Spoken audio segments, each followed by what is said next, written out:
Nothing bugs me more than miter joints that don't line up. There can't be anything that takes away from a project than looking at something and then seeing those miter joints that were poorly aligned stand out.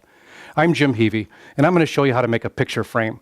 There can't be a better project to show you how well we can get that miter saw tuned and a blade in there that does a beautiful job of creating a perfect project. Most of the problems come from a saw that's been poorly aligned, or maybe a poor saw blade. A poor saw blade will cause problems when you try and cut with it. A dull one will pull the wood through there and kind of pull that out of a line. Any misalignment of the saw or any poorness in the blade results from one poor angle being multiplied 8 times. Let me show you how to do this with a quality blade, and that's where I'd like to start.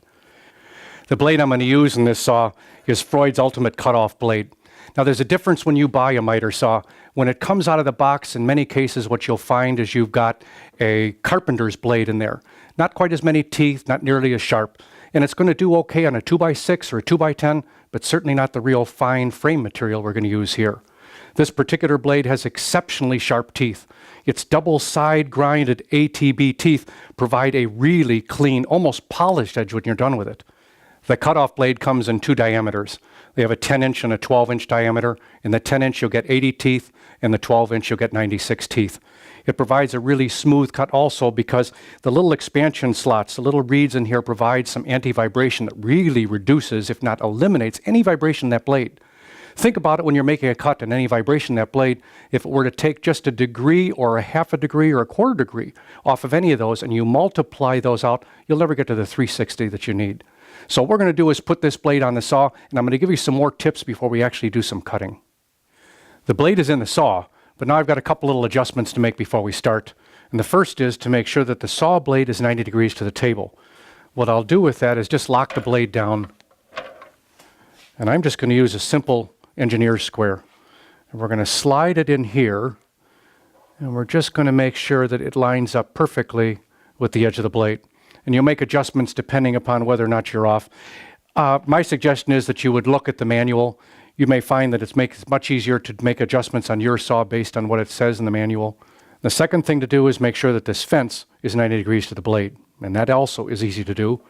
Let me just pull up the guard. I'm going to use that same machinist square and slide it up, and now I can see that my blade is 90 degrees to the fence.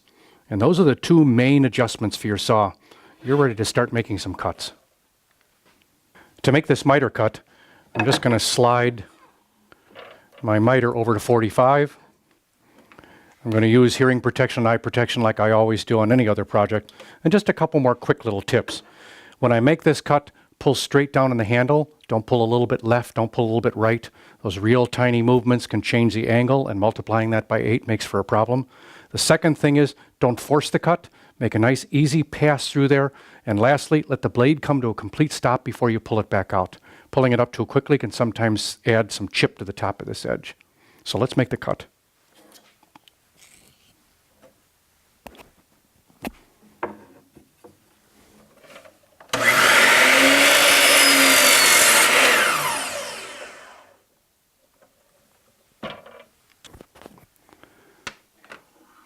Here is our cut, and it couldn't be any smoother than that. In fact, this particular cut almost seems to have a little mirror sheen to it. And that's a very sharp blade cut with those double grind edges that provides an extremely smooth surface. Put another 7 of those together and you've got a terrific 360 degree frame. We finished those 8 miters and glued this up. This is a pretty nice frame. Miters look really nice and clean, and anyone would be really proud of a frame like this.